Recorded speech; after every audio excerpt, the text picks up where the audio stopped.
Hi everybody, in today's video I'm going to show you a simple but not easy routine that you can follow along with and build strength at home with isometrics. In this introduction I'm going to share with you what isometrics are and two different ways that you can do them with two different setups.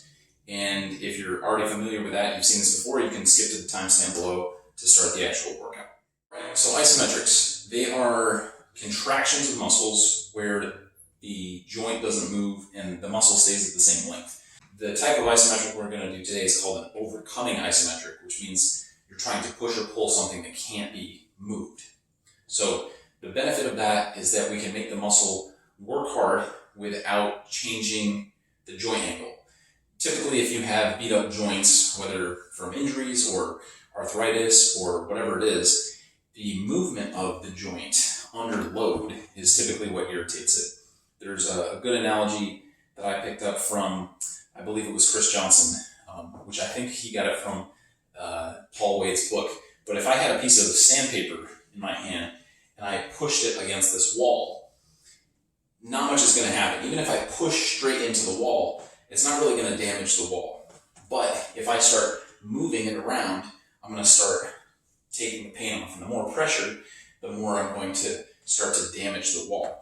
So your joints are kind of like that when you move. If there's a lot of load and then we're moving the joint, especially if it's not smooth and even the way it should be, then we're going to start causing more abrasion. So isometrics are like the first example, lots of pressure, but we're not moving the joint, so there's less irritation typically. So if you haven't had a lot of luck with trying to do, squats or weight training movements or machines, this might be a good option for you. So one setup that we can do with this routine is using some kind of a strap with handles. Now, there are pieces of equipment out there. There's a couple of them that I can lead you to. I'm not affiliated with these companies, but I'll put the link in the description to this video on my YouTube channel, and you can check it out. This is one. I got this strap from, I think, strapworks.com. Had it for a few years. And then these are just some GoFit workout handles you can clip into bands or things like that. You could DIY it. You could use a suspension trainer, even like a TRX. I've in the past made my own handles and toe strap. But the idea with this is that I can change the length to what I want, and then the handles allow me to put a lot more force without feeling the limits of my grip as much as the second option, which I'm going to show you. So whether I was doing, say, like a quarter squat with this, where I squat down a little bit and then I lock my arms out and I'm trying to stand up and I'm trying to break the strap, but I can't because it's really strong. Or if I was going to do, say, a one-sided press, if I get it to this position and I'm trying to press overhead, but my foot is stopping me, that would be another example. So this is one option.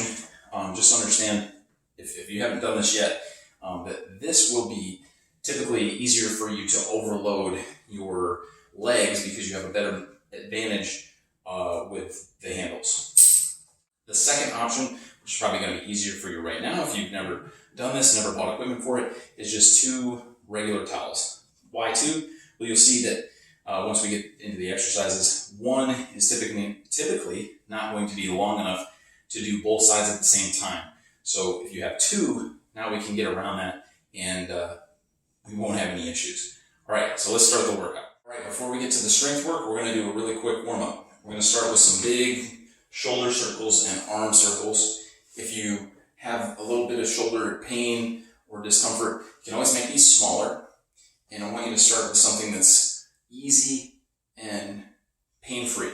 And I want you to stay pain-free. And then if you can, I want you to make them a little bigger and a little bit quicker, but always stay in control.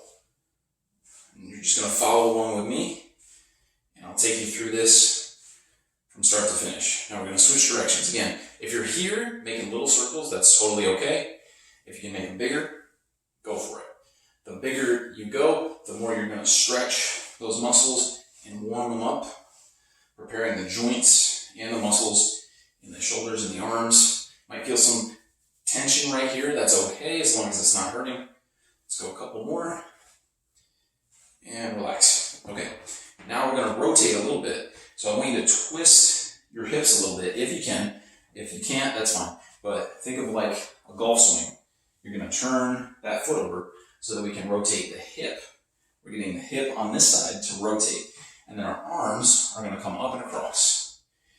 If you have more room, I've got this in the way, you can spread your arms out as you go through, and then they can wrap around behind you like this. Just make sure you've got enough room, you're not going to hit anything.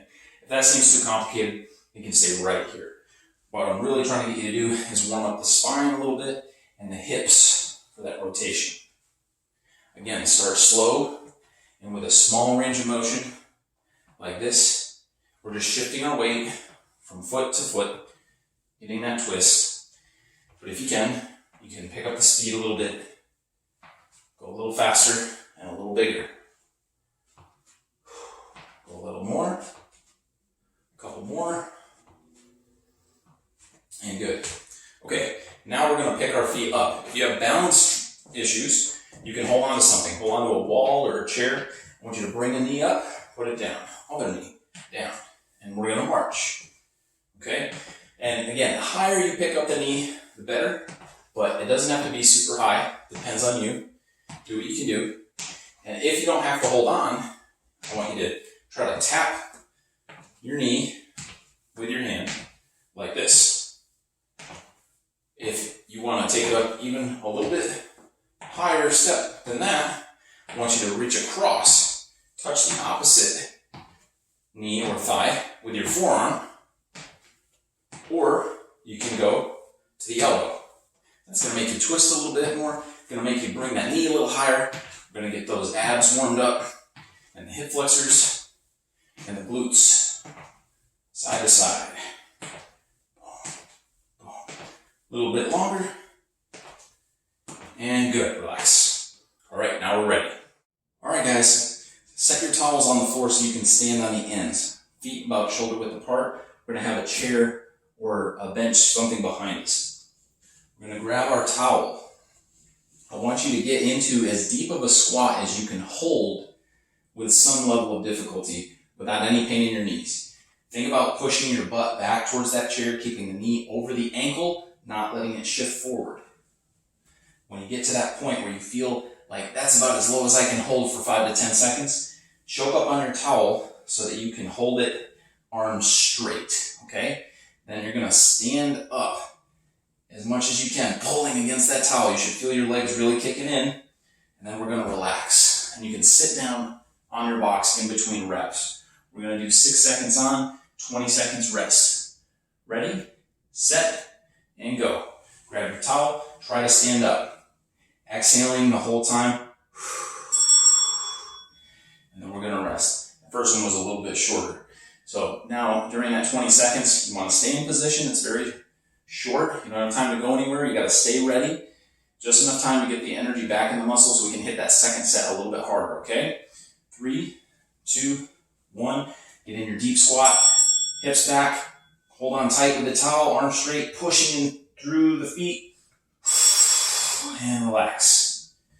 6 seconds is very quick, but if you're really giving it your all, it's going to be plenty of time to really engage the muscles. We're worried about strength. That's why the holds are short. All right, we got one more. 3, 2, 1. Hips back. Hold on tight. Push, push, push. Make sure your back is staying nice and straight. Keep pushing through the feet and relax.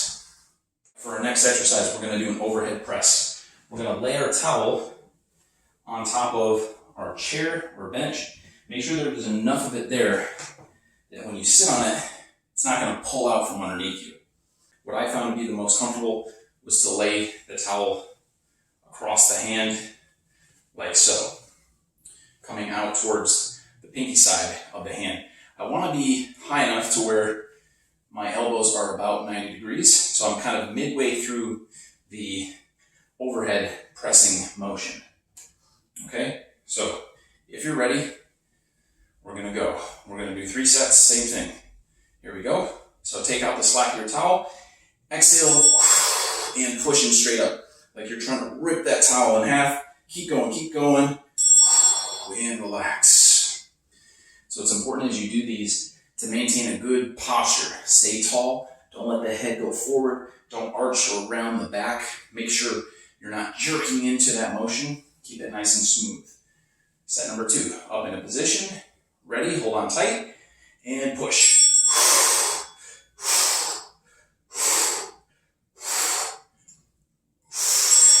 And relax. Now, if somebody's watching you, it might look a little silly, so I recommend, if you can, do this where you have some privacy. But even if people are judging you, don't worry about it. You're getting a great workout in, and you'll have the last laugh. Here we go. Second one, and press.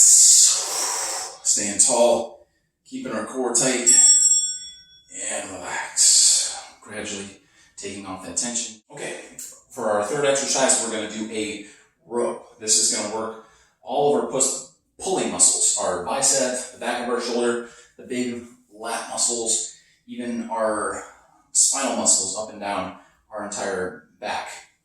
For this one, you really only need one towel. Put your feet inside of it, right next to each other, and have your knees bent a little bit. This is going to give us about a 90-degree angle on the elbow or close to it. Here we go. Hold on tight and pull. 1, 2, 3, 4. And relax. Good. If you felt that in your lower back, you might need to tense your abs a little bit more and make sure that you're not rounding forward from the lower back. If anything, you might want to be arched this way slightly to keep that nice and safe. Ready, set, and go. Pull, pull, pull. Hard as you can. Pull with everything you got. And relax. This one you might be feeling in your hands a lot.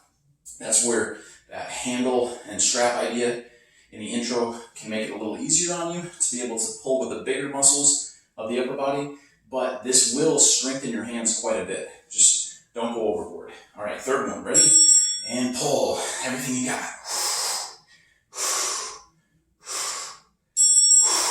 And relax. And that's it for our row. All right, this is the last one for abdominals. Again, we only need one towel. I want you to put your feet right next to each other, sitting on your bench or chair, knees together. We're going to lay that towel, not even the whole towel really, just the end, right across near the end of the knees. Grab onto it, and then we're going to push this side of our hand forward and down, driving into the top of our thighs. Try to lock out your elbows so they stay straight. Keep your shoulders down away from your ears. And what we're trying to do here is a crunch downward. So I'm trying to crunch down using my ab muscles. Ready? Grab on, arms are straight, and push down.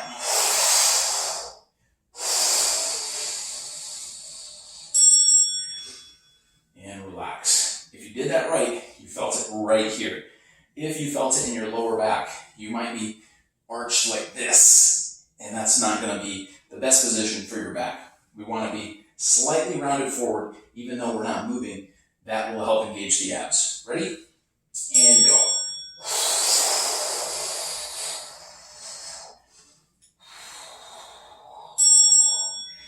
And relax.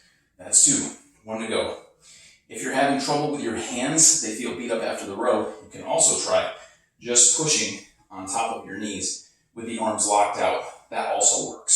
So, one other option for you. Last rep. Ready?